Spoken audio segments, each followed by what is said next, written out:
ये जो बार बार एक नरेटिव बनाया गया कि साहब भारत जो है वो 1000 साल से गुलाम है, ये नरेटिव भी भारत के इरफान हबीब और रोमिला थापर ने बनाया और इस देश के मुसलमानों ने बनाया कि कॉन्स्टेंटली इस पूरी कम्युनिटी को एहसास कमतरी में रखो, इंफिनिटी कॉम्प्लेक्स में रखो। जबकि जबकि ओमेन जी का कहना है कि हम इस तरीके से गुलाम नहीं रहे हैं, कभी भारत में मुगलों का पूरा राज नहीं हुआ है, और जो बहुत सारी लड़ाइयों, खासतौर से जो राजस्थान की बहुत से युद्ध थे, उसके बारे में कुछ नई रोशनी जो है डॉक्टर ओमेन जी बार बार कहते रहे। डॉक्टर साहब, आप जरा सा अपनी बात बताएं। मैं जैसे निवेदन कर रहा था ललित भाई के आने से पहले कि महाराणा हमीर सिंह जी ने मोहम्मद बिन तुगलक को 6 महीने कैद करके रखा। इसी तरह महाराणा कुंभा ने मालवा के सुल्तान महमूद खिलजी को 6 महीने अपने यहां पर कैद करके रखा।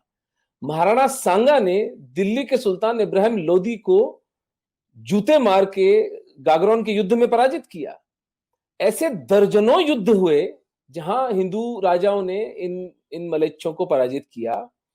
और अगर सबसे प्रामाणिक बात जो कि हमसे बिल्कुल ही छुपा दी गई है, 7वीं शताब्दी में पहला इस्लामिक अटैक भारत पर हुआ मोहम्मद बिन कासिम के द्वारा, जब राजा दाहिर को मारा गया।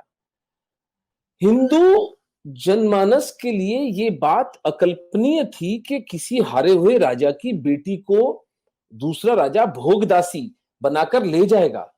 सेक्स स्लेवरी हमारे चित्त में थी नहीं, लेकिन जब लोगों ने देखा होते हुए तो राजा दाहिर का बेटा भागकर महाराणा बाप्पा रावल चित्तौड़ के पास गया और उसने जब उनको कहानी सुनाई तो बाप्पा रावल को तुरंत समझ में आया कि ये जो मलेच्छों का टोला है, ये जो है इससे नॉन नेगोशिएबल है पीस। उन्होंने तुरंत प्रतिहार राजाओं के साथ और गुजरात के राजाओं के साथ एक हिंदू फ्रंट बनाया। ये मैं 7वीं शताब्दी की बात बता रहा हूं आपको, आज से 1300 साल पहले। जोधपुर के पास अरब सेना का और राजपूतों की, हमारी हिंदू सेना का संघर्ष होता है। अरब खुद अपने एनल्स में लिखते हैं, हमें सर छुपाने की जगह नहीं मिली, वो नरसंहार किया राजपूतों ने हमारा।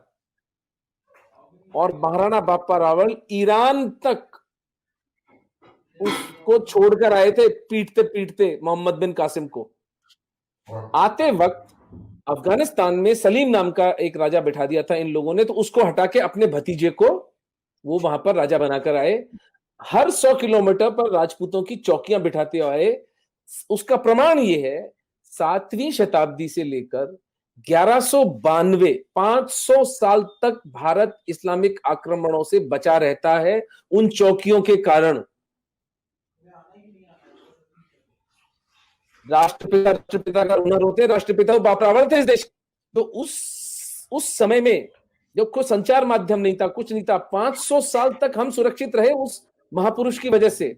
और उसके बाद समर सिंह, महाराणा हमीर, महाराणा लाखा, कुंभा, सांगा, प्रताप, करण सिंह और राज सिंह, यानी पूरे हिंदुस्तान का जो राज परिवार है मेवाड़ का, मैं चुनौती देता हूं, पूरे मानव इतिहास में आपको ऐसा उदाहरण नहीं मिलेगा जो 1000 साल तक, 7वीं से लेकर 17वीं शताब्दी तक, महाराणा राज सिंह जी तक 1000 साल तक इस्लाम से खुली चुनौती ली है। जिस परिवार ने, एक परिवार ने, एक सिसोदिया परिवार ने 1000 साल तक, देखिए राजा भिड़ते हैं, जियो पॉलिटिक्स बदलती है, हार जीत तो होती है, युद्ध तो हारता है आदमी, युद्ध जीतता भी है। मैं जो एक पुस्तक लिख रहा हूं, मेवाड़ के महाराणा और उनका इस्लाम से प्रतिरोध, उसका शीर्षक है। तो उसमें मैंने जो एक चैप्टर जो है पूरा इस पर लिखा है कि द लाई कॉल्ड दिल्ली सल्तनत, दिल्ली सल्तनत नाम का झूठ, और मुगल एम्पायर भी झूठ ही था। देखिए एम्पायर जब होता है ना कहीं, तो वो क्या उसके मानक होते हैं, वहां कोई टैक्सेशन हो, वहां पर कोई आर्ट हो, कोई कॉमर्स हो, ट्रेड रूट्स हो, वहां के लोगों के क्या लिटरेचर पे कंट्रीब्यूशन था, आपको मिलता है कोई 150 साल के मुगलों के राज के अंदर? आपको सिवाय इसके कि कभी दक्षिण में रिबेलियन हो रहा था, कभी आसाम के अहोम कर रहे थे, कभी कलिंग में हो रहा था, कभी अफगानिस्तान में हो रहा था, कभी मेवाड़ में हो रहा था, कभी पंजाब में हो रहा था, कभी कश्मीर में हो रहा था, कभी सिंध में हो रहा था। ये सिर्फ इस देश को अन्य अन्य हिंदू राजाओं के साथ मिलकर मैनेज कर रहे थे, जिसको कि मुगल एम्पायर कहा गया। यानी झूठ की भी कोई सीमा होती है। और दिल्ली सल्तनत वॉज अ जोक। मेहरौली से लेकर और यमुना तक का राजा थे, और ये लुटेरे थे, ये कोई क्रिएटिविटी इनकी थी नहीं। मर्सनरीज थे, पैसे के लिए लोगों की हत्याएं करते थे, लोगों को मार डालते थे, स्त्रियों का शोषण इनका धंधा था। और हिंदुओं को ये बात अच्छी तरह समझ में आई, और हम कभी गुलाम नहीं रहे, एक क्षण के लिए हम गुलाम नहीं रहे। क्योंकि यदि अगर हम गुलाम 10 साल के लिए भी एक छत्र राज हो जाता है इनका, तो एक भी हिंदू नहीं मिलता सर यहां पर। जो प्रताप की महानता निकल कर आती है वो इस बात से निकल कर आती है कि उन्होंने अपना भाला, अपनी तलवार, अपना बिगुल तब बजाया जब वो नितांत एकाकी रह गए थे। ईडर, आबू, बांसवाड़ा, डूंगरपुर, मालवा, आसपास के सब राज्य अकबर के समर्पण कर चुके थे, एक प्रताप नहीं झुके। आज अगर हम हिंदू हैं तो एक प्रताप के कारण।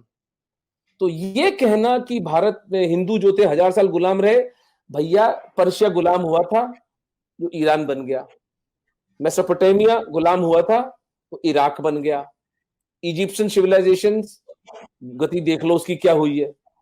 आज 100 करोड़ हिंदू हैं तो इसलिए है क्योंकि हमारे पुरखों ने रक्त रंजित संघर्ष किया, इस माफिया के असली स्वरूप को पहचाना और उसका सशक्त, सबल, सशक्त प्रतिकार किया।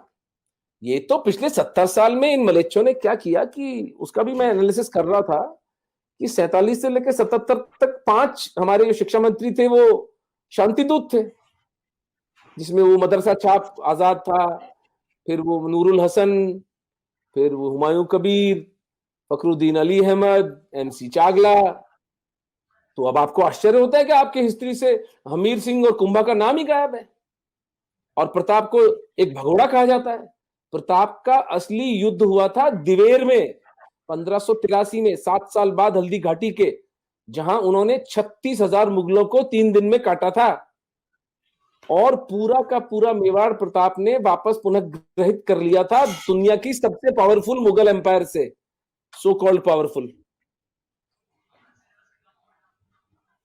तो ये सत्य है। अब इसको से निकाल दीजिए कि आप गुलाम रहे थे, हम गुलाम रहे थे, हम कभी गुलाम नहीं रहे। और जब उतनी भयंकर विपरीत परिस्थितियों में हम गुलाम नहीं रहे, तो आज तो हिंदू कहां कहां नहीं पहुंचे हुए हैं।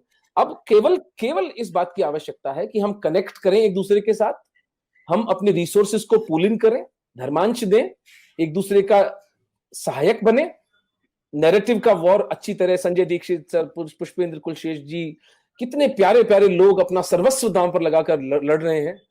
अब तो it's a matter of time कि हम इनको पराजित करें।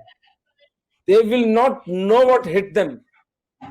इनका खेल पूरा का पूरा समाप्त हो चुका है।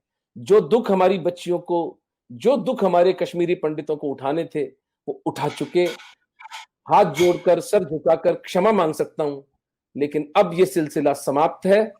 अब सनातन धर्म पुनर्जीवित और पुनर्विजयी होकर रहेगा, कोई विकल्प ही नहीं है।